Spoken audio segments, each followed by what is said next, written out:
বিয়ে খেতে এসেছিস নাকি শরীর দেখাতে? শরীর দেখানোর ইচ্ছে হলে রাস্তায় যেয়ে দেখা, কোনো ভদ্র বাড়িতে এসব চলবে না। বলেই আমার চুল থেকে হেয়ার ব্যান্ড খুলে নিল। হুট করে এমন বাজে শব্দ কানে আসাতে পেছনে থাকা ব্যক্তিটির দিকে ঘুরে অবাক নেত্রে তাকিয়ে রইলাম। মুখ থেকে কোনো শব্দ বের হচ্ছে না, চোখ থেকে টুপটুপ করে অশ্রু ঝরতে লাগলো। চোখের পানি ফেললেই অসভ্যতা করার সার্টিফিকেট পেয়ে যাবি। ভাইয়া, তুমি এসব কি বলছো? এসব ন্যাকা কান্না বন্ধ কর। শরীর দেখিয়ে ছেলেদের আকৃষ্ট করার ধান্দা? কি বলছো? আমি এমন মেয়ে তোমার মনে হয়? তোর পিঠের মাঝ বরাবর জোড়া তিল আছে, বল আমি ভুল কিছু বলছি? সাথে সাথে বুকটা ধক করে উঠল। আর কোনো কথা না বলে দৌড়ে রুম থেকে চলে আসলাম। ঘৃণা হচ্ছে নিজের কাজের উপর, তার চেয়ে বেশি কষ্ট হচ্ছে ভাইয়া আমাকে এত বাজে মেয়ে ভাবে। লজ্জায় ঘৃণায় দু হাতে মুখ গুজে কাঁদতে কাঁদতে সোফায় বসে পড়লাম। মেঘ তিক্ত কথাগুলো বলে পূর্ণার দিকে তাকিয়ে আছে এক দৃষ্টিতে। এমন সময় কেউ মেঘের কাঁধে হাত রাখলো। পেছনে ফিরে দেখে রনিত। কি রে, তুই মেয়েটার সাথে এত বাজে বিহেভ কেন করলি? ভালোভাবে তো বলতে পারতি। কি করব বল, ও এমন এমন কাজ করে আমি নিজের রাগ কন্ট্রোল করতে পারি না। তাই বলে এমন ব্যবহার? ও তোর বউ নাকি প্রেমিকা? ছাড়, বাদ দে তো, চল এনজয় করি। বন্ধুর বিয়ে বলে কথা, ফুল মাস্তি হবে। আমার মনে হয় তুই ওকে পছন্দ করিস। যদি তাই হয়ে থাকে তাহলে এমন বিহেভিয়ার করলে ও তোর থেকে আরো দূরে পালাবে, কাছে আর এ জন্মে আসবে না। যে কাছে আসার সে আর কত দূরে যাবে? ঘুরে ফিরে আমার বুকেই তার নীর হবে। হলুদের অনুষ্ঠান শেষ হতে হতে প্রায় 1টা বেজে গেছে। তামিম বলে, আজ সবাই আমার রুমে ঘুমাবে, চল। রাহি এসে বলে, কিসের ঘুম? আজ কোনো ঘুমাবো না, ছাদে চল, সারা রাত পার্টি হবে। ফ্রেশ হয়ে আয় সবাই, আমি সব রেডি করছি। রাহির কথায় কেউ দুমত পোষণ করলো না। মেঘ খেয়াল করলো অপূর্বকে বেশ বিচলিত দেখাচ্ছে। কিরে বিয়ে তামিমের, কিন্তু 12টা বেজে আছে তোর চেহারায়। স্বাধীনতা হরণ হচ্ছে তামিমের। 12টা 13টা যা বাজার ওর চেহারায় বাজবে, তোর কি হলো? পূর্ণাকে খুঁজছি কিন্তু পাচ্ছি না, জানিস তো মা ওকে এতটা দূরে আসতে দিতে চায়নি, আমি জোর করে নিয়ে আসলাম। কি বলছিস তুই? হ্যাঁ ঠিকই বলছি, কল দিচ্ছি রিং হচ্ছে অথচ রিসিভ করছে না। বাসায় চলে যাবে, তাও তো একা একা সম্ভব না। চিন্তা করিস না, এদিকেই কোথাও আছে হয়তো। তামিমের বোন রূপসাকে জিজ্ঞেস কর। জিজ্ঞেস করেছি, ওর সাথে নেই। বেশ খানিকক্ষণ আগে থেকেই নাকি ওর নজরে পড়েনি। তাহলে এক কাজ কর, ওদের বাসার সব রুম খুঁজে দেখ। তুই ডান দিকে যা, আমি বাম দিকে যাচ্ছি। খুঁজতে খুঁজতে হঠাৎ একটা রুমে যেয়ে স্বস্তির নিঃশ্বাস নিল মেঘ। সোফায় গুটিসুটি হয়ে শুয়ে আছে পূর্ণা। মোবাইল বের করে অপূর্বকে টেক্সট পাঠালো। ধীর পায়ে পূর্ণার সামনে বসে তার ঘুমন্ত মুখশ্রীর দিকে তাকিয়ে রইল মেঘ। আলতো হাতে পূর্ণার সামনের চুলগুলো কানের পিঠে গুঁজে দিল। মনে মনে বলতে লাগলো, সরি, তোমাকে কষ্ট দিয়ে ফেলেছি। বলে আলতো চুমু খেলো পূর্ণার কপালে। হুট করে কিছু একটা মনে পড়তেই চোখ জোড়া লাল বর্ণ ধারণ করলো। হাতের মুঠ শক্ত করে বলেই পূর্ণার পিঠে কামড় বসিয়ে দিল। ঘুমের মধ্যে তীব্র যন্ত্রণা অনুভব হতেই পূর্ণা চিৎকার দিল। সাথে সাথে মেঘ পূর্ণার মুখ চেপে ধরল। ভয়ে পূর্ণার শরীর কাঁপছে। আস্তে আস্তে চোখ খুলে সামনে তাকাতে আবছা আলোতে সামনে থাকা ব্যক্তির চেহারা দেখে আরো ভয় পেয়ে গেল। মেঘের ঠোঁটের কোণে রক্ত লেগে আছে, চোখ দুটো লাল বর্ণের। পূর্ণা নিজের হাত পিঠে নিতেই হতভম্ব হয়ে গেল। গলা শুকিয়ে কাঠ হয়ে গেছে। মেঘের হাত কিছুটা আলগা হতেই পূর্ণা কাঁপা কাঁপা কণ্ঠে বলে, মেঘ ভাইয়া, আপনি মানুষ না, আপনি ভ্যাম্পায়ার। পূর্ণার আওয়াজ শুনে মেঘের হুঁশ ফিরল। পূর্ণা চিৎকার করছে কিন্তু তার গলা দিয়ে কোনো শব্দ বের হচ্ছে না। পূর্ণা ভয় পেয়েছে বুঝতে পেরে মেঘ বলে, ভয় পেও না, আমি কোনো ভ্যাম্পায়ার না। আমি মেঘ, তোমার ভাইয়ার বন্ধু মেঘ। মেঘের কথা শেষ হওয়ার আগেই পূর্ণা মেঘের কোলে ঢলে পড়ল। সকালের মিঠা রোদ চোখে পড়তেই পূর্ণা পিট পিট করে চোখ খুলল। আশপাশে তাকিয়ে দেখে এখানে কেউ নেই। তাহলে কি গত রাতে ওসব স্বপ্ন ছিল? হঠাৎ পিঠে ব্যথা অনুভব করে হাত দিয়ে দেখে কোনো অয়েন্টমেন্ট লাগানো। তার মানে মেঘ সত্যিই ভ্যাম্পায়ার, আর সে গত রাতে আমার রক্ত খেতে এসেছিল। পূর্ণার আকাশ কুসুম ভাবনার মাঝেই চোখ পড়ল টেবিলের উপর দুটো ড্রেসের উপর। ড্রেসের নিচে একটা চিরকুট রাখা। চিরকুট খুলতেই চোখে পড়ল এই ব্লু ড্রেসটা এখন ফ্রেশ হয়ে পড়বে, আর অন্যটা বিয়েতে। জান পাখি, তাড়াতাড়ি ফ্রেশ হয়ে নিচে আসো।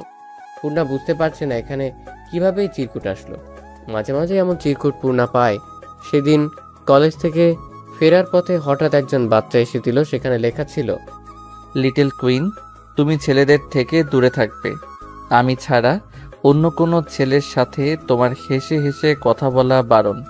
নিজের খেয়াল রেখো জান পাখি। পূর্ণার কেন যেন ভালো লাগে এই লুকোচুরি ব্যাপারটা। চট জলদি ফ্রেশ হয়ে নিচে চলে আসলো। মেঘ আর চোখে একবার পূর্ণার দিকে তাকিয়ে মুচকে আসলো। ব্যাপারটা দৃষ্টি এড়ালো না তামিমের। তামিম বলে, লড়কা হাসা তো ফাঁসা। কিসের ফাঁসি?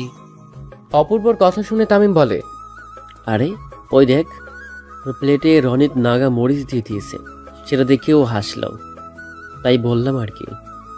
অপূর্ব নিজের পাশের চেয়ারে বোনকে বসতে বলল, তারপর বলল, তো তোর মাথা ব্যথা আমাকে জানাবি না? আমি তোকে পুরো বাড়ি হন্য হয়ে খুঁজেছি। পূর্ণা অবাক দৃষ্টিতে তার ভাইয়ের দিকে তাকিয়ে যেই কিছু বলতে যাবে তখন মেঘ বলে, আরে ছাড় তো, তোর বোন তো ঠিক আছে। এবার দ্রুত নাস্তা শেষ কর, বউ আনতে যেতে হবে তো নাকি? নাস্তা শেষ করে সবাই রেডি হচ্ছে। মেয়ের বাড়ি মুন্সিগঞ্জ। নারায়ণ থেকে মুন্সিগঞ্জের দূরত্ব 2 ঘন্টার মতো। পূর্ণা আয়নার সামনে দাঁড়িয়ে নিজেকে খুঁটিয়ে খুঁটিয়ে দেখছে। ড্রেসটা অনেক সুন্দর, গোলাপের উপর সাদা আর সোনালি সুতোর কাজ, উপরে কোটিও আছে। পূর্ণা মনে মনে বলে, লোকটার পছন্দ আছে। আচ্ছা চিরকুট কুমার, আপনি সামনে কেন আসছেন না? দিন দিন আপনাকে দেখার তৃষ্ণা বাড়ছে কেবল। পূর্ণার সিঁড়ি দিয়ে নামতেই চোখ পড়ল হলরুমে সবাই রেডি হয়ে দাঁড়িয়ে আছে। হঠাৎ খেয়াল করলো মেঘের পাঞ্জাবির দিকে, সাদা পাঞ্জাবিতে গোলাপি সুতোর কাজ। মনে মনে বলল, এই ভ্যাম্পায়ারের সাথে কেন সব সময় আমার ড্রেস মিলে যায়? তোর ভাল লাগে না? মেঘ পূর্ণাকে দেখে তৃপ্তির হাসি হাসলো। মনে মনে বলে, তোমাকে তো একদম মেঘপরি লাগছে। পূর্ণা নিচে এসে অপূর্বর সামনে এসে দাঁড়ালো। রূপসা বলে, আমিও পূর্ণার সাথে এক গাড়িতে যাব। আমরা এক গাড়িতে যাব, মেয়েরা আলাদা গাড়িতে যাবে। আমি আম্মুকে বলে দিচ্ছি পূর্ণার খেয়াল রাখতে। মেঘ কিছু বলতে যেও থেমে গেল। মেঘের ইচ্ছে করছে পূর্ণাকে নিজের দৃষ্টি আড়ালে না পাঠাতে। বিয়ে বাড়িতে পৌঁছে সবাই আটকে গেল গেইটে। ঝিঙ্গে গাছে চিচিঙ্গা, আম গাছে বেগুন, বে হিসাবে টাকা দিয়ে বউ নিয়ে ভাগুন। ছন্দ শেষ হতেই মেয়ে পক্ষের সবাই বলে উঠল, টাকা দিন, বউ নিন। আম গাছে পেয়ারা, বড়াই গাছে নুন, নিজের বউ নিজে নিব, টাকার কি গুণ। অনেকক্ষণ বাঘ বিতণ্ডার পর গেট ছাড়লো 50,000 টাকার বিনিময়। এতক্ষণ ধরে সবাই সবার মতো ব্যস্ত। মেঘ ব্যস্ত পূর্ণার উপর নজরদারি করতে। ভেতরে ঢুকেই সবাই নিজেদের মতো ব্যস্ত হয়ে পড়ল। রূপসা আর পূর্ণা সেলফি নিতে ব্যস্ত। হঠাৎ রূপসা বলে, কাহিনী কি পূর্ণা, তোদের মধ্যে কি চলছে? কাহিনী মানে? আর কার সাথে কি চলবে? কি যে বলো না আপু। আমি কিন্তু সবই বুঝি। তোমার আর মেঘের মধ্যে প্রেম চলছে, তা কতদিন হলো? কি? আর কাউকে পেলে না শেষ পর্যন্ত ভ্যাম্পায়ারের প্রেমে পড়বো আমি? তা ম্যাচিং কি এমনিতে পড়েছ? কাকতালীয় ভাবে। সত্যি কিছু চলছে না তো? না মানে ভাবির বোন তুলি কিন্তু মেঘ ভাইকে পছন্দ করে। করুক, আমি করি না। ছাড়ো তো এসব কথা। তোমার খবর কি সেটা বলো। আমার আর কি খবর? তোমার ভাই কবল বললেই তার গলায় ঝুলে পড়বো। এটা কবে হলো? এখনো হয়নি। তোমার ভাইয়ের তো নজর নেই আমার দিকে। ওদের কথার মাঝেই একজন 2 গ্লাস জুস বাড়িয়ে দিয়ে বলে, আসসালামু আলাইকুম বিএন সাহাব, কেমন আছেন বিএন সাহাব, বুকে বড় জ্বালা। তা বিআই সাহেব ফাল্টোর বাজির ক্রস করেছেন বুঝি? চোখের সামনে এমন পরীর মতো বিয়ান দেখলে ভিতর থেকে ফ্ল্যাট বেরিয়ে আসে। ফাল্টোর বাজি বন্ধ করেন। আমি আপনার 1 ইয়ার সিনিয়র। আপনাকে তো চিনি, কিন্তু পাশের পরীটাকে? পাশে পড়িনি, পূর্ণিমার চাঁদ বসে আছে। আর চাঁদটা হলো আমার ভবিষ্যতের নন্দিনী আর তামিম ভাইয়ের বন্ধুর বোন। পূর্ণিমার চাঁদ কিন্তু দারুণ চলছে, একদম চোখ ফেরানো দেয়। তা তুমি কি কথা জানো না চাঁদ? রূপসার কল আসায় রূপসা উঠে সাইডে গেল। শুভ দুম করে পূর্ণার পাশে বসে পড়ল। পূর্ণার সরে বসলো কানেকটা। শুভ বলল, নাম কি তোমার? পূর্ণিমা।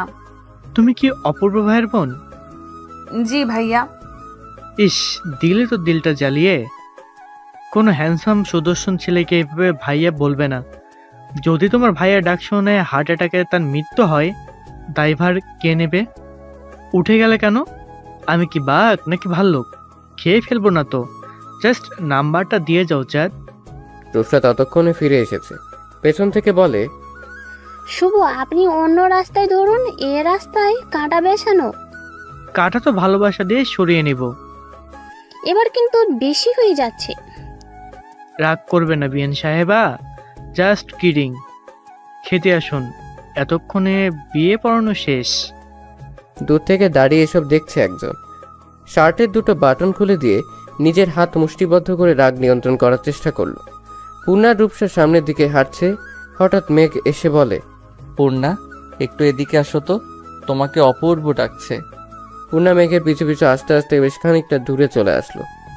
হঠাৎ কি মনে করে পূর্ণা থেমে গেল। চারপাশে তাকিয়ে দেখে কোনো মানুষ নেই। এক সারিতে কতগুলো গাড়ি রাখা। পূর্ণা ভীত কণ্ঠে বলে, ভাইয়া কোথায়? মেঘ পূর্ণার হাত টেনে গাড়ির সাথে চেপে ধরে।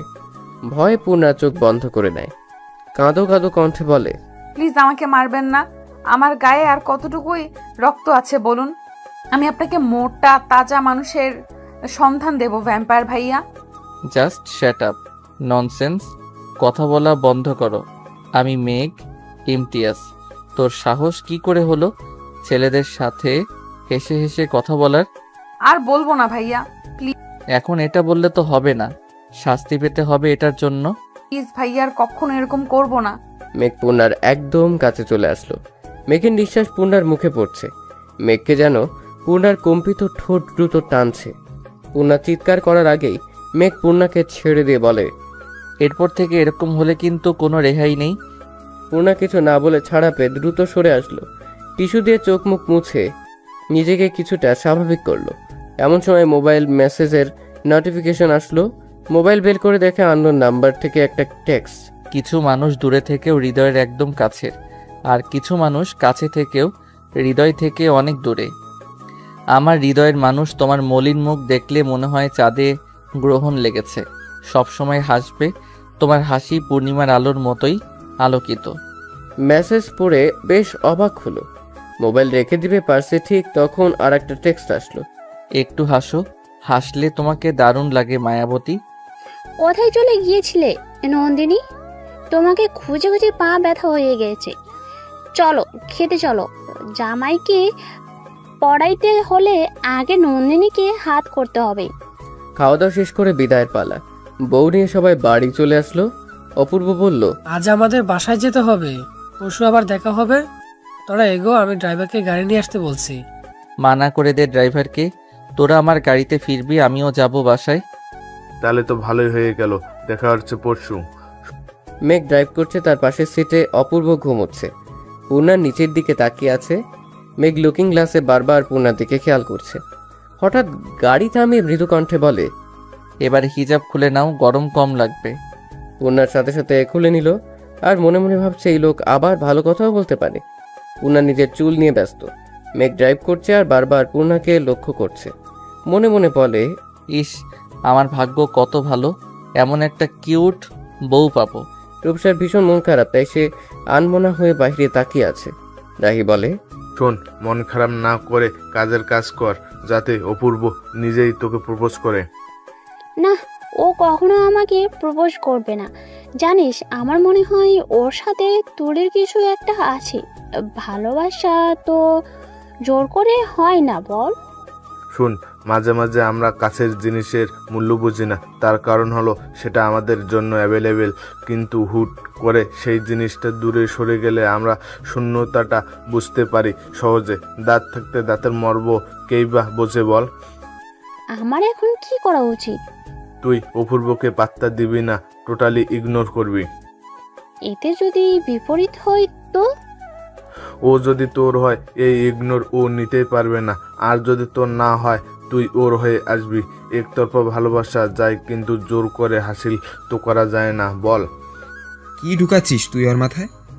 ও অপূর্ব রুফরাকে রেখে কাকে বিয়ে করবে? দেখে ছাড়বো তো আমরা কিসের জন্য আসি। ও বিয়ে করবে নয়তো ওর দাদা করবে। সবাই হেসে উঠল। মেঘ কিছু দূর আসতেই হঠাৎ সামনে থেকে একটা ট্রাক দ্রুত গতিতে তেড়ে আসছে। মেঘের কপালে ঘাম জমে গেছে, ভয়ে হাত কাঁপছে। হঠাৎ তামিম, রাখি, রনিত সবাই হসপিটালের করিডোরে পায়চারি করছে।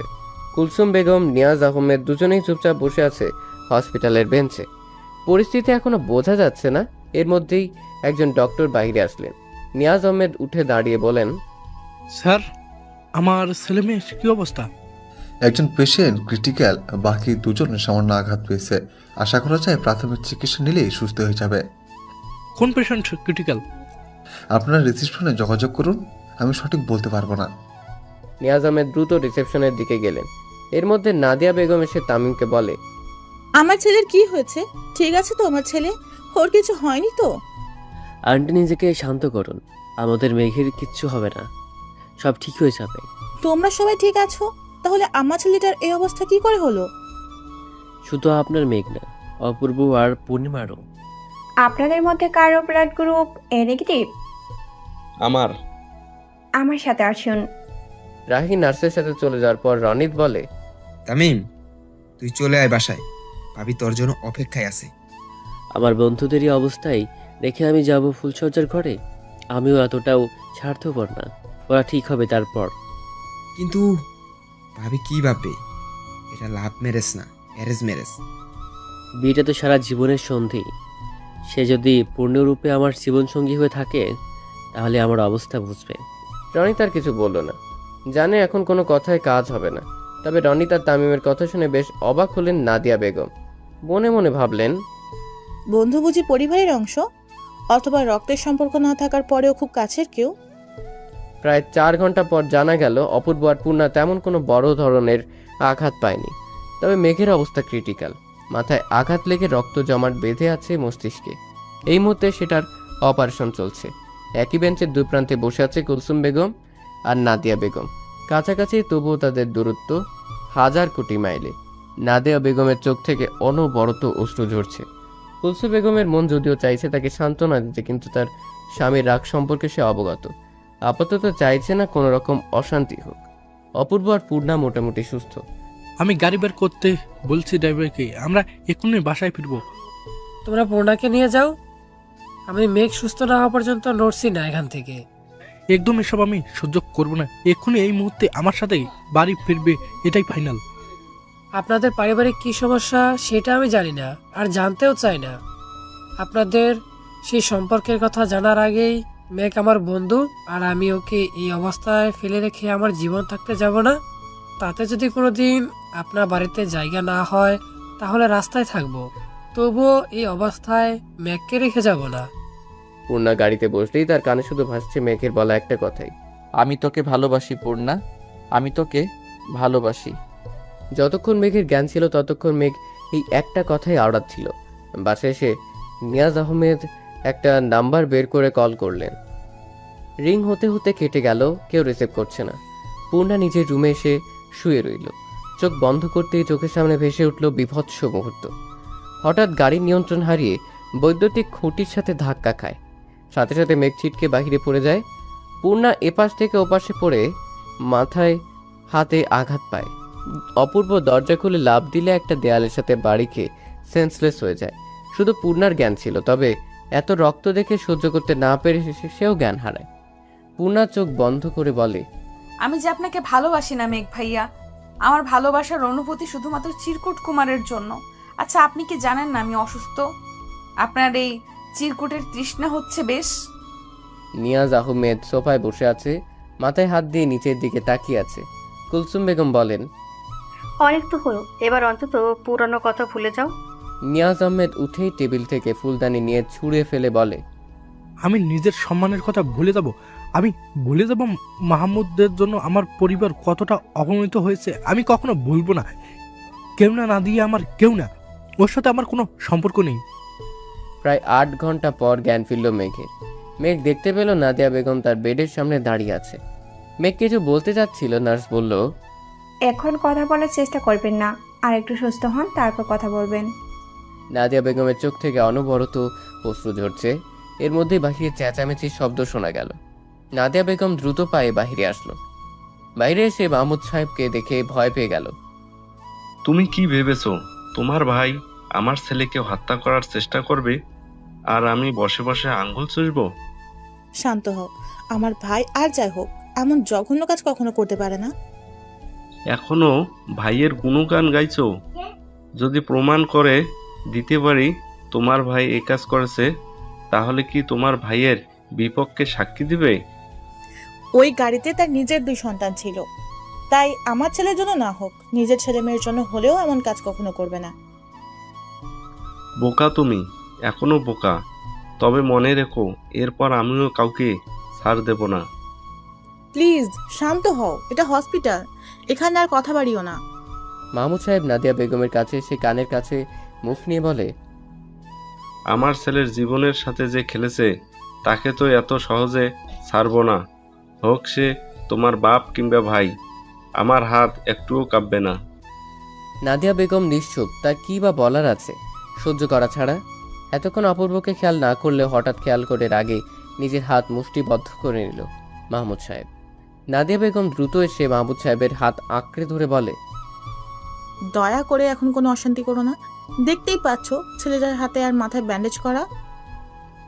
বড় সাপের দাঁত বিষ ভাঙতে হবে। আমার ছেলের আঘাতের বদলা ওর ছেলেকে আঘাত করেই নেব। অপূর্ব আগেই দেখেছে মাহমুদ সাহেবকে। মাহমুদ সাহেব প্রচণ্ড রাগী মানুষ, সে সম্পর্কে ধারণা আছে অপূর্বর। অপূর্ব কিছু ভাবছিল, তখন তামিম অপূর্বর দিকে ফোন বাড়িয়ে দিয়ে বলে, তোর বউকে সামলা, আমার মাথা খেয়ে ফেলছে। ভাই একবার তোর কণ্ঠ শুনিয়ে মেয়েটাকে ঠান্ডা কর, নয়তো ওর সাথে আমাকেও পাগল বানিয়ে ছাড়বে। মানুষের ন্যূনতম কমন সেন্স থাকে, তোমার কি তাও নেই? দেখছো আমরা কত টেনশনে আছি, তবুও বিরক্ত করেই যাচ্ছ। আমি বেঁচে আছি, এবার ঘুমাও। রূপসা নিঃশব্দে গল কেটে দিল। চোখ থেকে অবাধ্য নোনা জলগুলো বেহায়ার মতো গড়িয়ে পড়ছে। আমি বুঝি না তোরা যাকে ভালোবাসিস তার সাথে এই রুট বিহেভিয়ার কেন করিস? তোরা মানে? আর কার প্রেম চলছে? মাথা ঠিক নেই, তাই তুই বলতে চেয়ে তোরা বলে ফেলেছি। কিন্তু কথা যেটাই হোক, এমন বিহেভ করার কোনো মানে নেই। কিছু অনুভূতি প্রকাশ করতে নেই। এখন কাঁদতে কাঁদতে ঘুমাবে, আর প্রশ্রয় দিলে 10 মিনিট পর পর কল দেবে। নিজেও শান্তিতে থাকবে না, আর আমাকেও না। এরপর জীবন চলছে স্রোতের মতো। প্রায় কেটে গেছে 3 মাস। এতদিনে একবারও কোনো রকম চিঠি বা টেক্সট আসেনি। পূর্ণা আনমনে হাঁটছিল ফুটপাত ধরে। খানিকটা পথ হেঁটে এসে রিক্সা নিল। রিক্সা কিছু দূর আসতেই চোখ পড়ল ফুটপাতে দাঁড়িয়ে একটা মেয়ের সাথে কথা বলছে। কি হলো জানা নেই, তবে হুট করেই পূর্ণিমার মন খারাপ হয়ে গেল। মনে মনে বলছে, ছেলে মানুষ কি এমনই? এই মাসখানেক আগে আমাকে প্রপোজ করলো, আমি রাজি হইনি, আর সাথে সাথে আরেক মেয়ে ঠিক করে নিল। পুরুষ মানুষের ভালোবাসা কচু পাতার পানির মতো, এর কোনো ভরসা নেই। চিরকুট কুমারও কি এইভাবেই বদলে গেল? সে তো কাছে না এসেই হৃদয় নিয়ে পালালো। সে কি জানে এই কিশোরী তাহার জন্য আঁচলে বাঁধিয়াছে জ্যোৎস্নার আলো? সেই আলোর ছোঁয়া কি তার পেতে ইচ্ছে করে না? পূর্ণা বাসায় ফিরে দেখে বাসায় খুব তোড়জোড় চলছে। বেশ অবাক হয়ে পূর্ণা বলে, আম্মা আজ কি ভাইয়ার বিয়ে? কিন্তু আমরা তো এখনো মেয়ে দেখতেই গেলাম না। তোকে বিদায় না করে দিয়ে বিয়ে করবো নাকি? তোকে দেখতে আসছে। হ্যাঁ, আমাকে দেখতে আসছে মানে? আমি কি হাটের গরু নাকি চাইলে দেখা যাবে? তুই গরু না গাবি। এবার ফ্রেশ হয়ে কিছু খেয়ে রেডি হ, ওনারা চলে আসবে কিছুক্ষণের মধ্যে। ভাইয়া আম্মু এসব বিয়েটি আমি করব না। সামনে আমার পরীক্ষা, কই পড়ার জন্য প্যারা দিবা তা না, উল্টো বিয়ের জন্য প্যারা দিচ্ছ। আমি এত তাড়াতাড়ি বিয়েটি করব না, বলে দিলাম। অপূর্ব যা বলেছে তাই করো। ছেলে ভালো, ছেলের পরিবার ভালো, তাই আমরা দ্বিমত করিনি। আর দেখতে আসলেই বিয়ে হয়ে যাবে না, এটা প্রাথমিক দেখা। তারপর আমরা আরো খোঁজ খবর নেব। সব ঠিক থাকলে তবেই বিয়ে। নাদিয়া বেগম রান্না করছিলেন। এমন সময় মাহমুদ সাহেব এসে বললেন, তোমার ছেলের ভিসা প্রসেসিং শেষ, এবার তাকে বুঝাও আমি যা বলেছি সেটাই শেষ কথা। আমি কাউকে কিচ্ছু বোঝাতে পারবো না। তোমার আর তোমার ছেলের যা খুশি করো। আমি আর অন্তরা বরং তোমাদের ছেড়ে চলে যাই। রোজ রোজ এই অশান্তি আমার ভালো লাগে না। ভাইকে দেখে মুখে বুলি ফুটেছে, এত কথা আমি বুঝি না। তোমার ছেলেকে কিভাবে বোঝাবে সেটা তোমার ব্যাপার। ছেলের বাপ তো আর এক বেড়া, ছেলে আমার একার না। আর তোমার যেমন তেজ, ছেলের কি কম হবে? ছেলের আরো কয়েক কাঠি বেশি। আমিও দেখবো ওই নিয়াজ আহমেদের মেয়ে আমার ঘরের বউ হয়ে কিভাবে আসে। তুমি কি অতীত ভুলে গেছো? আমি যেভাবে তোমার ঘরে এসেছি সেভাবে আসবে। কিছুতেই আমি ওই মেয়েকে এ বাড়িতে আসতে দেবো না। দরকার বললে খুন করবো, তবু আসতে দেবো না। মানুষ বয়স হলে একটু নরম হয়, এখন সেই যৌবনকালের মতো তেজ আর জেদ দেখাচ্ছ। আমি কাউকে কিছু বলবো না, তোমাদের যা যেটা খুশি করো। অন্তরা ভার্সিটি থেকে ফিরে বাবা মায়ের ঝগড়া শুনে বলে, বাবা, আমি হোস্টেলে থাকবো। ভার্সিটি এত কাছে, এরপরও হোস্টেলে থাকবে মানে? মানে খুব সোজা, রোজ রোজ তোমার ঝগড়া দেখতে দেখতে বিরক্ত। তুমি বলতে পারবে শেষ কবে মায়ের সাথে ঠান্ডা মাথায় কথা বলছো? শেষ কবে তোমরা দুজন আনন্দে ছিলে? সব মানুষ একটু শান্তি চায়। সারাদিন ইউনিভার্সিটি কোচিং সব শেষ করে বাসায় এসে তোমাদের অশান্তি দেখতে হয়।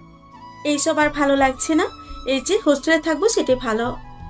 তুই রুমে যা মা, আমি তোর জন্য ঠান্ডা ঠান্ডা শরবত করে নিয়ে আসি। মা, কতদিন এসব সহ্য করবে? এসব সহ্য করার জন্য নিজের পরিবার ছেড়ে এসেছিলে? মারে, নিজের সংসার যেদিন হবে সেদিন বুঝবি কেন সহ্য করি। মা, এসব আমার আর ভালো লাগে না।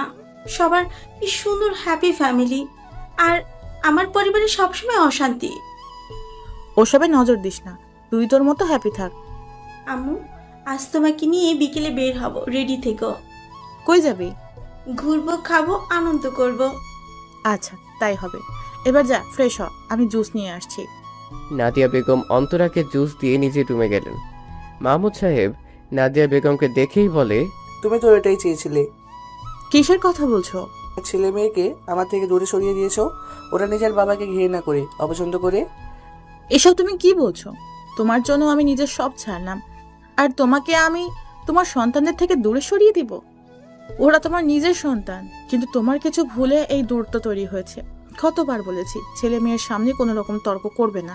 ওরা বড় হয়েছে, এখন সবটা বুঝতে শিখেছে, এখন আর ছোট নেই, তাই আমাদের এখন বুঝতে হবে ওদের। মেঘ একটার পর একটা সিগারেট শেষ করছে।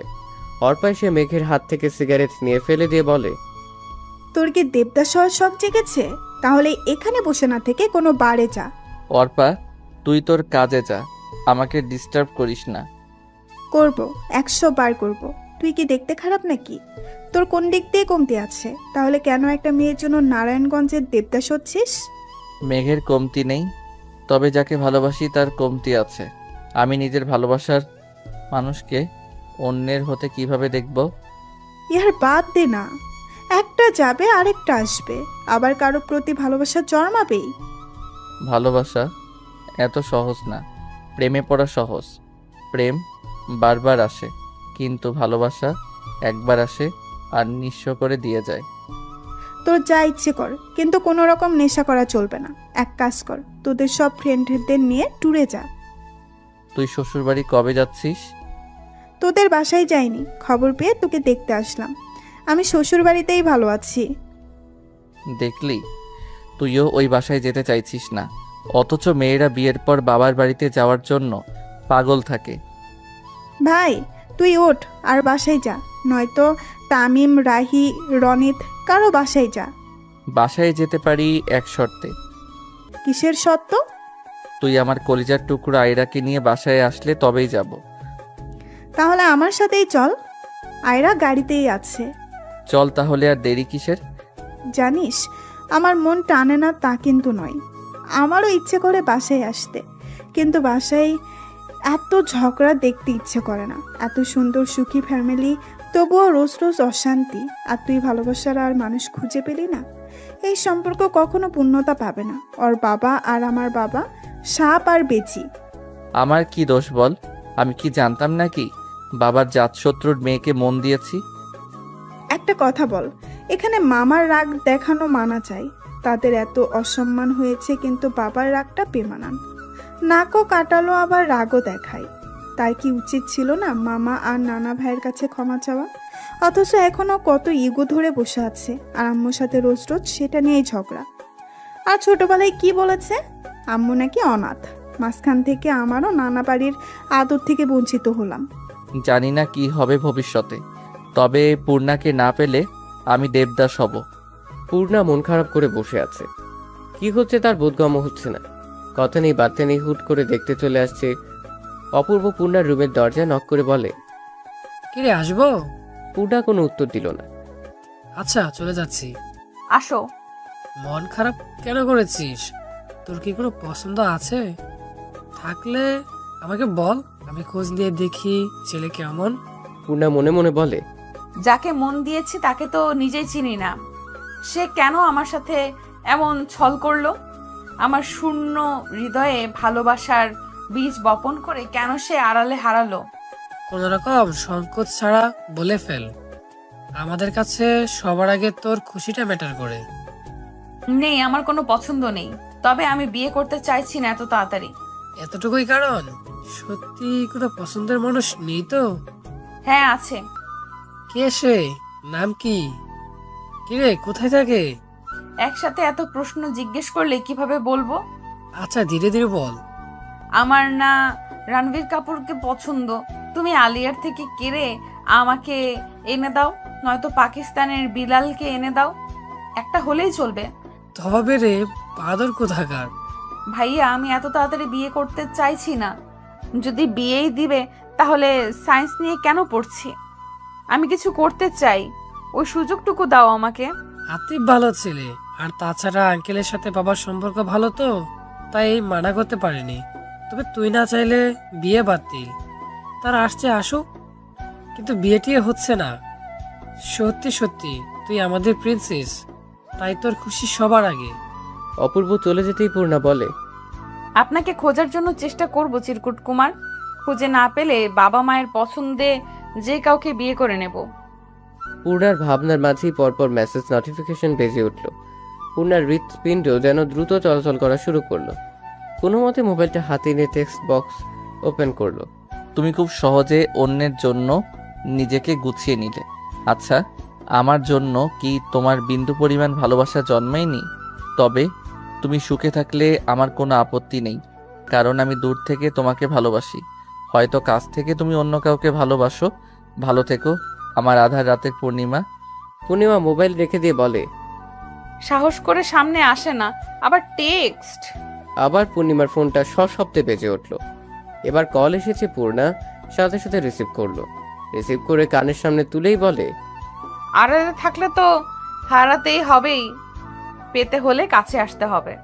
ওপাশ থেকে কেউ কর্কশ কণ্ঠে বলল, তোর সাহস কি করে হয় অন্য ছেলের জন্য সাজার? তুই আমার মানে শুধুই আমার। পাখা গজিয়েছে তোর? কিভাবে পাখা ছেটে দিতে হয় তা মেঘের জানা আছে। মেঘ ভাইয়া তুমি? কেন, তোর কি আর কোনো আশিক আছে? তুই কি তাকে ভেবেছিলি? শোন পূর্ণা, তুই যদি ওই ছেলের সামনে যাস তাহলে তার শাস্তি ভালো হবে না, এই বলে দিলাম। আমার বউকে এভাবে কেউ দেখতে পারবে না। তুই কিভাবে কি করবি সেটা তোর ব্যাপার। মনে রাখিস, মেঘের রাগ কিন্তু ভয়ঙ্কর। একবার গর্জে উঠলে তোকে ছাড়খাড় করে দেবে। কথা শেষ করে খট করে ফোন কেটে দিল। পূর্ণা আয়নার সামনে দাঁড়িয়ে বলে, কি করবি তুই আমাকে? ভ্যাম্পায়ার তোকে আমি ভয় পাই নাকি? এবার কিছু করতে আসিস একদম সানডে মানডে ক্লোজ করে দেব। আমার নাম পূর্ণিমা, আমি কাউকে ভয় পাই না। কিন্তু সত্যি সত্যি যদি কামড় দেয় তখন, বা আমার ঘাড় মোটকে নেয় তো? এখন আমি কি করব? থুর, এখন আর আমাকে কোথায় পাবে? বেহুদাই আকাশ কুসুম ভাবছি। আতিফ সোফায় বসে আছে, পাশে তার বাবা মা বোন। নিয়াজ সাহেব বললেন, আমার মেয়ে কিন্তু বাচ্চা, ওকে বউ করে নিলে আপনারও খেয়াল রাখতে হবে। ইসনের কোনো কাজ পারে না। সমস্যা নেই, আমাদের বাসার কাজের মানুষ আছে, আমি আছি, ওর কিচ্ছু করতে হবে না। আর মেয়ে মানুষ বিয়ের পর সংসারই শিখে যায়। সবাই তো আর সব শিখে শ্বশুর বাড়িতে আসে না। তা পূর্ণিমা কোথায়? ওকে দেখছি না তো, ডাকুন। এটা তুই কি ড্রেস পরেছিস? বাচ্চা দেখা যাচ্ছে। শাড়ি পর। শাড়ি কি মুড়ির মোয়া? ধর খা, আর খাওয়া হয়ে গেল। শাড়ি পরতে বহুত টাইম লাগে। আর শোনো, এটা হলো গাউন, এটাতে বাচ্চা লাগবে কেন? বিউটি কুইন লাগছে। উফ, আমি এত সুন্দর কেন? ওই পেতনি তাড়াতাড়ি চল, মাথায় কাপড় দে। শোনো ছেলে, আমার পছন্দ না হোক, শুনেছি তাদের একটা মেয়ে আছে, তাকে তুমি পছন্দ করে নিও। একটা না হলে আরেকটা। একদম কথা বলবি না, নিচের দিকে তাকিয়ে থাকবি। তোর কথা বলার দরকার নেই, যা বলার আমরা বলবো। সত্যি কোনো কথা বলবে না? না, বলবি না। তোর যে টেপ রেকর্ডার একবার চালু হলে আর বন্ধ হবে না, তাই চুপ থাকাই ভালো তোর জন্য। পূর্ণা সে সিঙ্গেল সোফায় বসলো, চেহারা অর্ধেক ওড়না দিয়ে ঢাকা। নাম কি তোমার? পূর্ণা কোনো উত্তর দিল না। যা জিজ্ঞেস করছে পূর্ণা চুপ করেই রইল। ইয়াসমিন বেগম কাল বিলম্ব না করে দ্রুত বের হয়ে চলে গেলেন। ওনারা বের হতেই নিয়াজ সাহেব রাগান্বিত হয়ে বলেন, এসব কি ছিল পূর্ণা? আমাকে অপমানিত করার প্ল্যান করছো মা, মেয়ে মিলেই? বাবা, আমি পূর্ণাকে বলেছিলাম চুপ থাকতে। ও তো একটু বেশি বকবক করে এর জন্য, কিন্তু ও যে কথাই বলবে না সেটা বুঝতে পারিনি। বাহ, তোমাদের যার যা ইচ্ছে করো। আমি কে? আমি তো খারাপ একটা লোক। মেয়েকে জোর করে বিয়ে দিতে চাচ্ছি, ছেলেকে শত্রুর ছেলের সাথে বন্ধুত্ব করতে মানা করছি। আমি না হতে পারলাম ভালো ছেলে, আর না ভালো হাজবেন্ড, আর না পারলাম আদর্শ পিতা হতে। খুব অসাধারণ ব্যর্থ একজন মানুষ আমি। তোমরা সেটা পদে পদে মনে করিয়ে দাও। তোমরা সবাই কি চাও আমাকে বলো? আমি তোমাদের নামে সব সম্পত্তি লিখে দিয়ে তোমাদেরকে মুক্তি দিয়ে চলে যাব, যেদিকে দুচোখ যায়। কথা শেষ করে নিয়াজ সাহেব বাসা থেকে বের হয়ে গেলেন। কুলসুম বেগম অপূর্বকে বললেন, পূর্ণা না হয় অবুঝ, তুই তো অবুঝ না অপূর্ব। তুই কি করে এটা করতে পারলি? বিয়ে কি হয়ে যাচ্ছিল? জাস্ট দেখতে আসছে। তোর বাবার মাথা ঠান্ডা হলে বুঝিয়ে বললে সে নিজেই মানা করে দিত। তার ভেতরে কি চলছে আমি জানি। সে ভয় পাচ্ছে পূর্ণাকে না পার মেঘ বিয়ে করে নেয়। সে আজ পর্যন্ত আমাদের সাথে কখনো বাজে বিহেভিয়ার করেনি, কখনো একটা ধমক পর্যন্ত দেয়নি। তোদেরই পৃথিবীর সব সুখ দেওয়ার চেষ্টা করেছে। কোন দিক থেকে কম করেছে? ওই মানুষটা তোর বাবা, যার হাত ধরে চলতে শিখেছিস। ওই মানুষটা আছে বলেই সমাজে মাথা উঁচু করে বেঁচে আছিস। তোদের যা যা খুশি কর, আমাদের কথা তোদের ভাবতে হবে না। এখন বড় হয়ে গেছিস, নিজের ভালো নিজেরা বুঝতে শিখেছিস। ভাইয়া, এটা একটু বেশি হয়ে গেল না? মাঝে মাঝে লিমিট ক্রস করতে হয়। আর কি একটা ক্যাচাল মেঘকে নিয়ে। মেঘের মতন ছেলের জন্য মেয়ের অভাব পড়েছে। একজন সুদর্শন সদ্য আইপিএস অফিসার পদে জয়েন করা একটা ছেলের পিছনে কত মেয়ে লাইন দিয়ে বসে আছে। ছাড়ো তো তোমার বন্ধুর গুণগান। যাও বাবাকে নিয়ে আসো, আমি বাবার পছন্দের খাবার রান্না করছি। সবার আগে বাবার রাগ ভাঙাতে হবে। আচ্ছা, বাবা কেন বলল আমি রান্না করতে পারি না? আমার তো রান্না করা পছন্দের কাজ। ইনফ্যাক্ট রান্নাটা দারুণ করি। এসব বুঝলে তুই তো আর মাথা মোটা হতি না। সর, যা, সব রেডি কর, আমি বাবাকে নিয়ে আসছি। অর্পাকে দেখে নাদিয়া বেগমের চোখে অশ্রু চলে আসলো। ছোট আয়রা ছুটে নাদিয়া বেগমের কাছে এসে বলে, অনানুমনি, দেখো আমি চলে আসছি। নাদিয়া বেগম আয়রাকে কোলে তুলে চুমু খেলেন। আয়রা বলে, তুমি খুশি হওনি নানুমনি? হ্যাঁ, ভীষণ খুশি হয়েছি। এত খুশি হয়েছি যা ভাষায় প্রকাশ করা যাবে না। কেমন আছো মা? তোরা যেমন রেখেছিস। মা, সব দোষ কি আমার ছিল? বাবা যদি রানিককে মেনে নিত তাহলে কি আমাকে এই পদক্ষেপ নিতে হতো? সব মানুষ তো স্বর্ণের চামচ মুখে দিয়ে দুনিয়ায় আসে না। অধিকাংশ মানুষ কষ্ট করে নিজের অবস্থান পরিবর্তন করে। মা, টাকা পয়সা সবসময় মানুষকে সুখী করতে পারে না। ভালোবাসা ছাড়া সংসারে কোনো প্রাণ থাকে না। আমার অদ্ভুত লাগে তোমাদের এসব বোঝাতে। আচ্ছা, তুমি তোমার পরিবারের একমাত্র মেয়ে, তবুও কেন বাবার মতো একজন সাধারণ ঘরের ছেলের হাত ধরে নিজের সব আরাম আয়েশ ছেড়ে এসেছো? দেখো, সব বাবা নিজের সন্তানের ভালোটাই চায়, কিন্তু ছেলে মেয়ে বড় হয়ে গেলে তারা নিজেরাই নিজেদের ভালোটা বুঝে নেয়। তখন বাবা মায়ের কথার কোনো মূল্য থাকে না। মা, আমি ভুল করিনি। তোমাদেরকে বারবার বলেছিলাম একবার রানিকের সাথে দেখা করে কথা বলো, কিন্তু তোমরা আমার কথা কর্ণপাত করনি। কারণ প্রথমবার রানিককে দেখে তুমি বলেছিলে তোমার পছন্দ হয়নি, তারপর বললে বাড়ি আছে কিনা নিজেদের। মা, বাংলাদেশের সব মানুষেরই তো ঢাকাতে নিজের বাড়ি থাকে না। কিন্তু দেখো, আমার বিয়ের মাত্র 4 বছরেই আমাদের নিজেদের একটা ফ্ল্যাট আছে, সুখে থাকার মতো সব আছে। কিন্তু যেটুকু কষ্ট ততটুকু তোমরা। বাবা দিনের পর দিন ওর সাথে টক্কর দেয়। মা, ওর বয়স কতটুকুই বা জ্ঞান, তবু আমার নিজের বাবা ওর প্রতিদ্বন্দ্বী। তারপরেও তোমাদের বাসায় কি করে আসি বলো? অন্তরা রুমে থেকে বের হয়ে আয়রাকে দেখে দ্রুত কোলে নিয়ে বলে, আমি কেমন আছো? চলো তো তোমার রুমে চকলেট খাবো। চলো আমি। অন্তরা আর আয়রা রুমে চলে গেল। মেঘ বলে, অর্পা, এসব পুরনো কাহিনী বাদ দে, যা নিজের রুমে যে ফ্রেশ হ।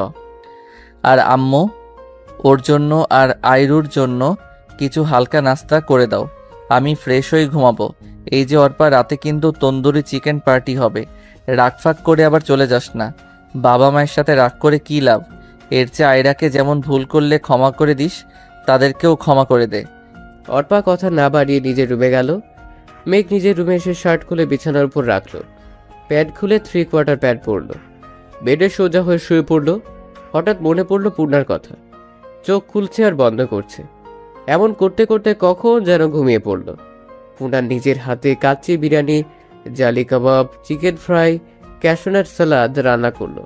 সবকিছু শেষ করে হালকাভাবে রুম ডেকোরেশন করলো। এর মধ্যে অপূর্ব নিয়াজ সাহেবকে নিয়ে বাসায় ফিরল।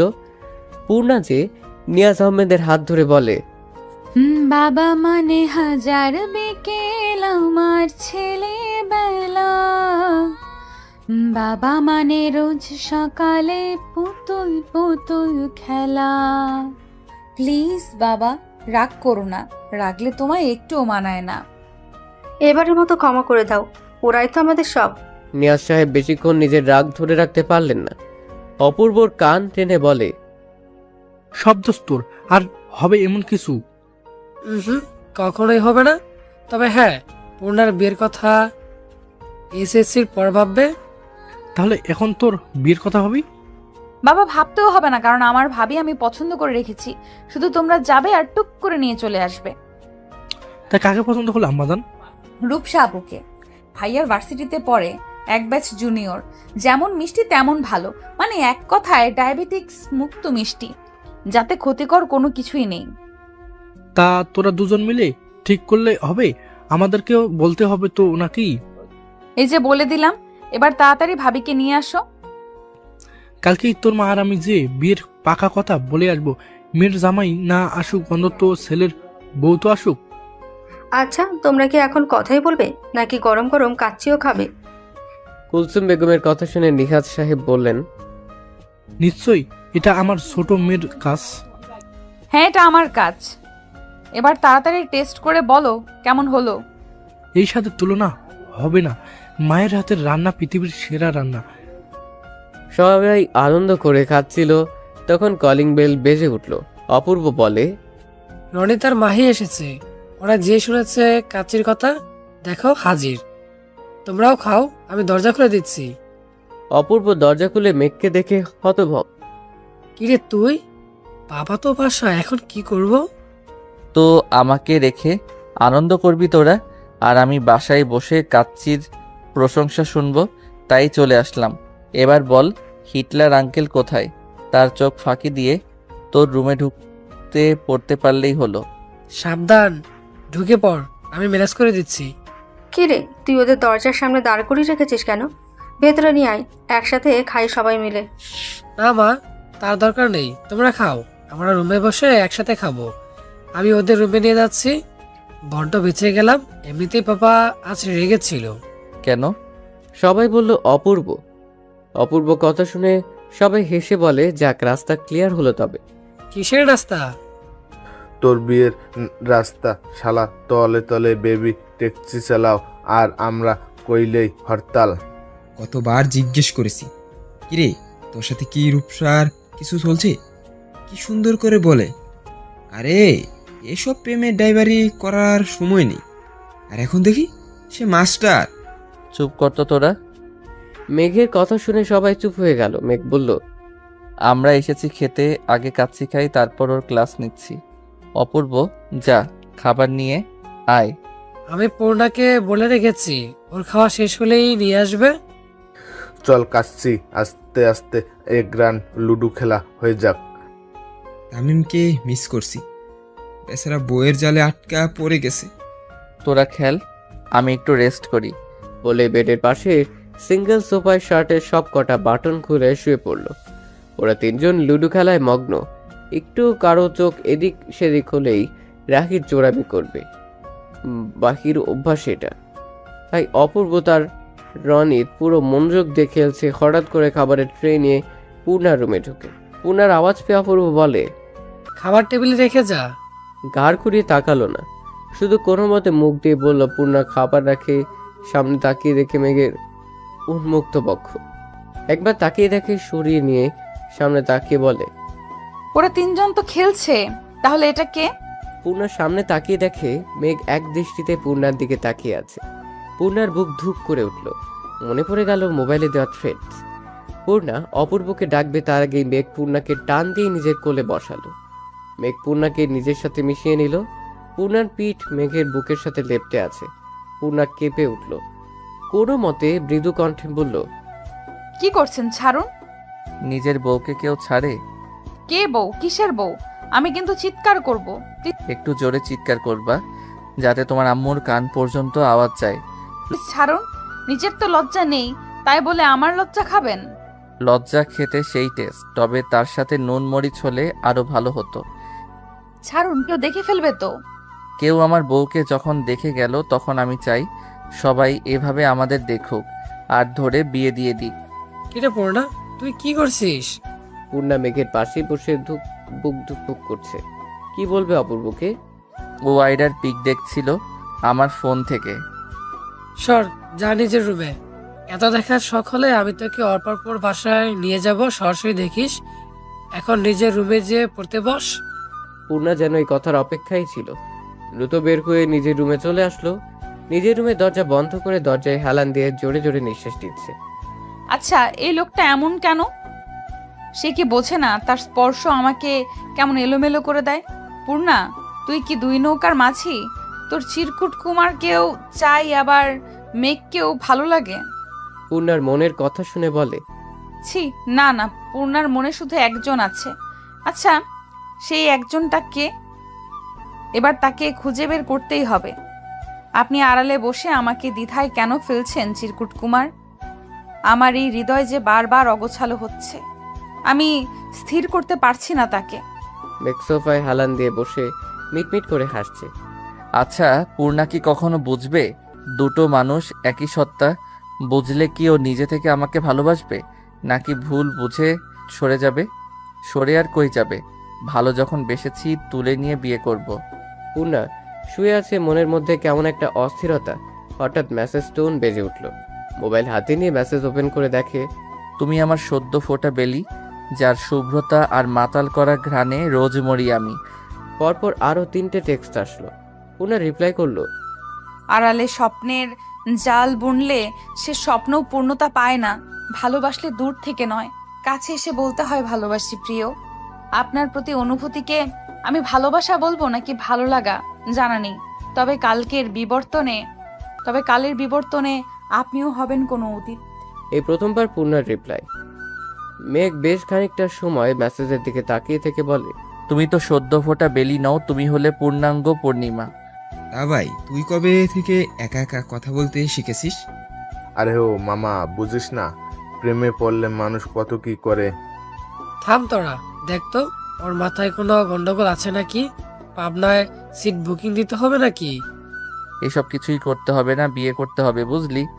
এই, কবে বিয়ে করেছিস? কাকে বিয়ে করেছিস? আমাদের প্ল্যান অনুযায়ী তুই বিয়ে করবি রাজশাহীতে। মামা, তুই নিজে বিয়ে করছিস ঘরের চিপায়, আর মেঘকে বলছি রাজশাহী। আমাদের প্ল্যান ছেড়ে তো এক একজন এক এক জেলায় বিয়ে করব। রাখ তোদের বিয়ে, সামনে কাচ্চি নিয়ে আর কথা শুনে পেট ভরবে না। এখন কাচ্চি খেতে হবে। কি ঘ্রাণ বের হচ্ছে! তোরা তো বিয়ে সব মুখে মুখে করবি, বিয়েও করবি না, আর পেট পুরে খাওয়াও বিয়ে। তোরা তো বিয়ে সব মুখে মুখে করবি, বিয়েও করবি না, আর পেট পুরে খাওয়াও হবে না। এর চেয়ে সামনে কাচ্চি আছে, খেয়ে নি, তারপর তোদের আষাঢ়ে গল্প শুনবো। হাত ধুয়ে বড় ডিশে একসাথে খাওয়া শুরু করলো 3 জনে। অপূর্ব বলল, কাল রূপসাকে দেখতে যাবে বাবা মা? দেখতে মানে কালকেই পাকা কথা বলে আসবে। আরে তাহলে তো ভালোই, বন্ধুর বোনকে বিয়ে করার রেওয়াজ চালু হয়ে গেল। এরপর মেঘের পালা। মেঘের পালা মানে? মেঘ তার বোনকে বিয়ে করবে, কিন্তু ধর্ম তো ভিন্ন।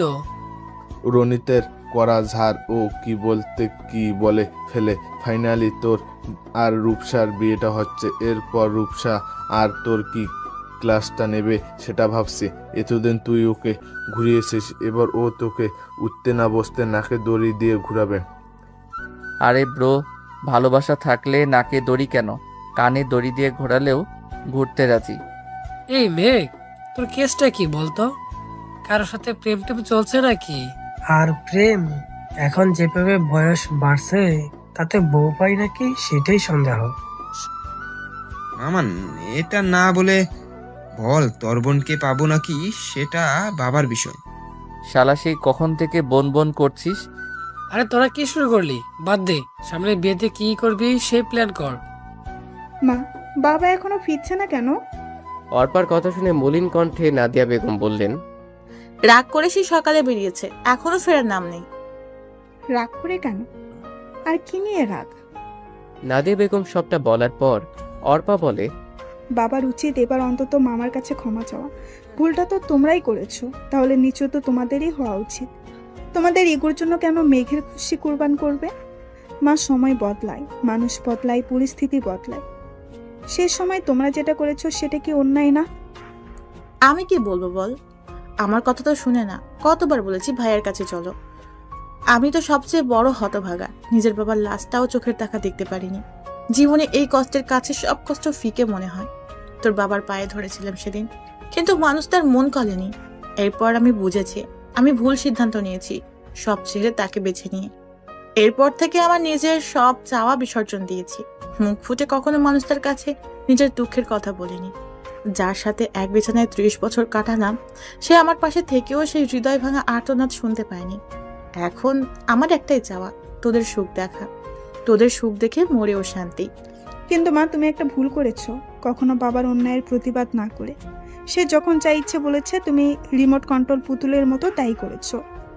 এর জন্য বাবা নিজের ভুল কখনো বুঝতে পারেনি। এবার নিজের ছেলের জন্য একটু প্রতিবাদী হও। কি করব বল? আমি কখনো কারো মুখের উপর কথা বলতে পারি না। এবার এক কাজ করো, বাবার নাম্বার ব্লক করে দাও।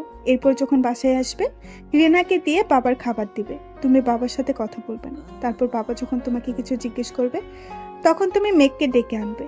তারপর আমি যা যা শিখিয়ে দিচ্ছি সেরকম ভাবে কথা বলবে। জানি এত সহজ না কাজটা, তবুও চেষ্টা তো করতে হবে। তোমরা একা একা প্ল্যান করছো, আমিও আছি তোমাদের সাথে। এবার বাবাকে বাগে আনবই। বলে তিনজনে হাত মেলালো। নাদিয়া বেগম সোফায় বসে আছে, মাহমুদ সাহেব বেডে। কি শুরু করলে তুমি? এসব তোমাকে মানাই? কি যে কাজটা আরো আগে করা দরকার ছিল সেই কাজটাই করেছি। আপনার জন্য নিজের বাবার সম্মান ধুলোয় মিশিয়ে দিয়ে চলে এসেছিলাম, অথচ যে মানুষটা 17 বছর আদর, স্নেহ, যত্ন, ভালোবাসা দিয়ে বড় করলো, এক মুহূর্তে তার সবকিছু ছেড়ে আপনাকে ভালোবেসে আপনার কাছে চলে এসেছিলাম। কিন্তু আপনি কি করেছেন আমার জন্য? কি করিনি? তোমাকে সুন্দর একটা জীবন দিয়েছি, টাকা পয়সা, বাড়ি গাড়ি সব দিয়েছি, কোনো কিছুর কমতি রাখিনি। কমতি রাখেননি? না, কোনো কিছুর কমতি রাখিনি। যেই ভালোবাসার টানে সব ছেড়ে চলে এসেছিলাম, আপনি আমাকে সেই ভালোবাসা দিয়েছিলেন। প্রেম করার সময় সারা রাত জেগে কথা বলতাম আমরা, তখন আপনার ঘুমে ডিস্টার্ব হতো না। অথচ একদিন বলেছিলাম চলো আজ সারা রাত চন্দ্রবিলাস করব, আপনি বলেছিলেন আপনার কাছে বেহুদা সময় নেই। আচ্ছা এটা বলেন, শেষ কবে আমাকে বলেছেন তোমাকে এই ড্রেসে মানিয়েছে খুব? দেখো, বিয়ের বছর ঘুরতে না ঘুরতেই ওর পাশে সুখবর আসলো। তারপর আমি শুধু কিভাবে টাকা আর্ন করা যায় সেটা ভেবেছি।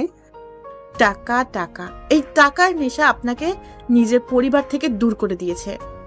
তোমার বাবা শুধুমাত্র এই টাকার জন্য তোমার বিয়ে অন্য কোথাও দিয়ে দিয়েছিল। সেদিন যদি আমার টাকা থাকতো তাহলে তারা আমাকে রিজেক্ট করতো না। তোমার সাথে আমাকে মানাবে না, কি সুন্দর কথা মুখের উপর বলে দিল।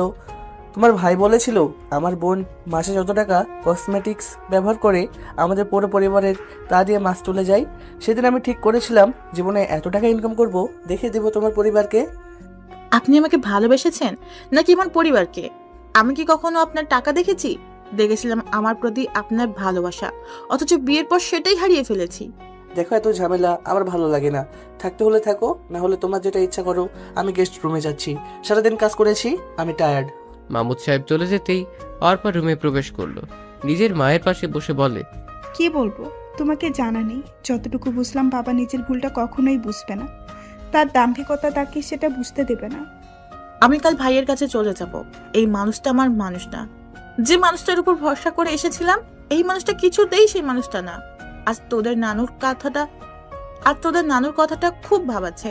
সে বলেছিল প্রেম করা আর বিয়ে করে সংসার করাটা এক নয়। প্রেমিক আর স্বামীর মধ্যে আসমান জমিন তফাৎ। আম্মু এত বছর যেখানে যাওনি, না নানুর মৃত্যুর সময়ও যাওনি, সেখানে যাবে? হ্যাঁ যাবো, ভাইয়ের পা ধরে ক্ষমা চাইবো। একটা মেয়ে নিজের বিয়ের আসরে তার বয়ফ্রেন্ডের সাথে পালিয়ে গেলে সেই পরিবারকে কি কি সহ্য করতে হয় সেটা এখন বুঝি, তাই আমি চলে যাব। যদি তোর বাবা নিজের ভুল বুঝে আমাকে ফিরিয়ে আনে তবেই ফিরে আসবো। ছাদে বসে ওরা সবাই আড্ডা দিচ্ছে, এর মধ্যে মেঘ বলল, আমি পানি খেয়ে আসি। সাবধানে বাবা, যাতে তোকে দেখে না ফেলে। দেখলে বলবো মামা আমি শতহোক আপনার ভাগ্নে। সারা জীবন শুনেছি মামা ভাগ্নে যেখানে আপদ নাই সেখানে। শালা নিজে তো মরবি সাথে অপূর্বকে নিয়ে। মেঘ নিচে এসে আস্তে করে পূর্ণার রুমে ঢুকে পড়ল। রাত তখন প্রায় 2টা ছুঁয়েছে। পূর্ণা তখনও পড়ায় ব্যস্ত। হঠাৎ করে মেঘকে দেখে বলে, আপনি? পূর্ণার কথা হয়তো মেঘ শুনতে পায়নি। আস্তে করে এসে পূর্ণার পাশে বসে বলে, আমার ভাই পাঠিয়েছে তোমাকে পড়াতে। আপনি বললেই আমি বিশ্বাস করব? ভালোই ভালোই বের হন, নয়তো আমি চিৎকার করব। আমি জানি তুমি চিৎকার করবে না, যত হোক তোমার জামাইকে কেস খাওয়াবে না শ্বশুরের কাছে। আপনি যাবেন নাকি? কি পড়ছিলে দেখি? ফিজিক্স? এটা কোনো সাবজেক্ট হলো? তোমরা সুন্দরী মেয়েরা পড়বে কেমিস্ট্রি, রসায়ন। দেখুন আপনি প্লিজ চলে যান। কেউ দেখে ফেললে আমার কিছু না হলেও আপনার চরিত্রে দাগ লাগবে। কবি বলেছেন সুন্দর মেয়েরা ফিজিক্স পড়বে না। ভালোবাসি সুইট বউ।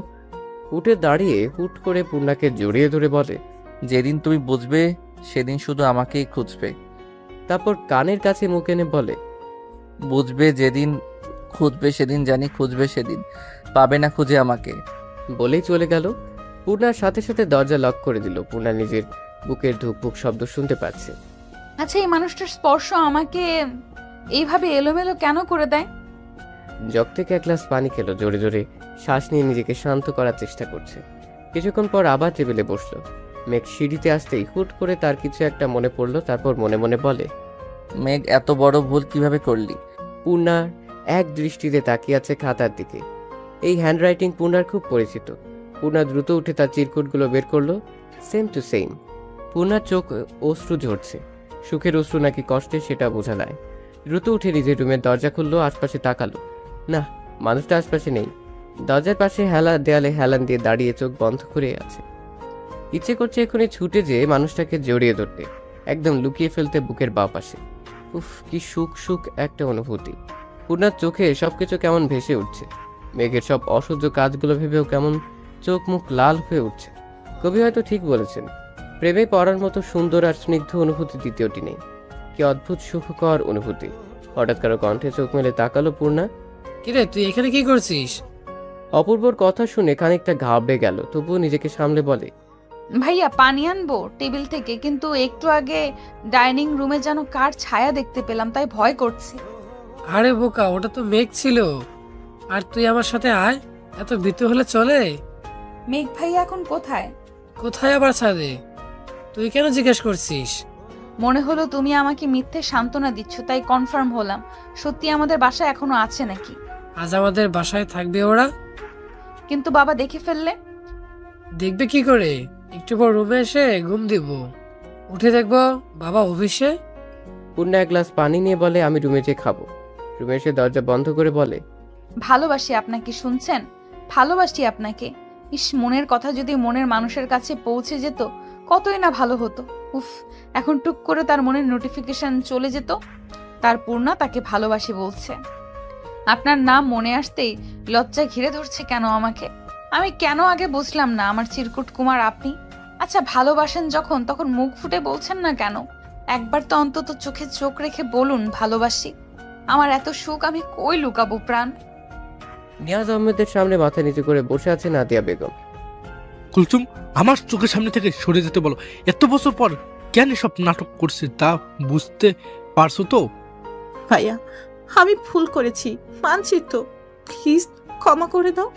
জানি এই ভুলের ক্ষমা হয় না, তবুও আমাকে আর পর করে রেখো না। 30টা বছর তোমাদের ছেড়ে একা কাটিয়েছি। মেয়েদের বিয়ের পর বাপের বাড়ি থাকে, সুখ দুঃখ ভাগ করে নেওয়ার আশ্রয়স্থল, কিন্তু আমার ছিল না। একা একা নিজেকে সামলেছি। আমি মানছি আমি ভুল করেছি, তবে এবার তুমি মেরে ফেললেও আমি ফিরে যাব না।